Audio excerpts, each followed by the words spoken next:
Very often, a child's difficulties when switching to written language can be explained by different internal causes.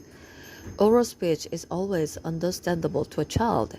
This comes from living communication with other people and is a completely natural reaction. The children's response to what is going on around him and affecting him personally. When he begins to switch to written language, which is vastly more abstract and arbitrary, the child often does not understand what he should write. He does not have any intrinsic motivation to write. This is especially true when a child is compelled to write on a topic assigned at school. In the older schools, this was generally the main way the literary creativity of school children was developed.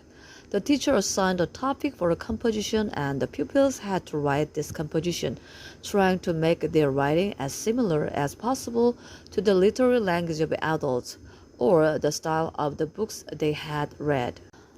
These topics remained foreign to the children. They did not touch their imagination or emotions. The children were not shown models of how they should write.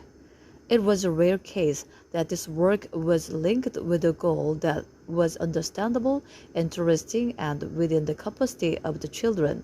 The teachers who thus incorrectly guided their pupils' literary creativity often killed the spontaneous beauty and individuality and vitality of the children's language and impeded their mastery of written language as a special way of expressing own thoughts and feelings.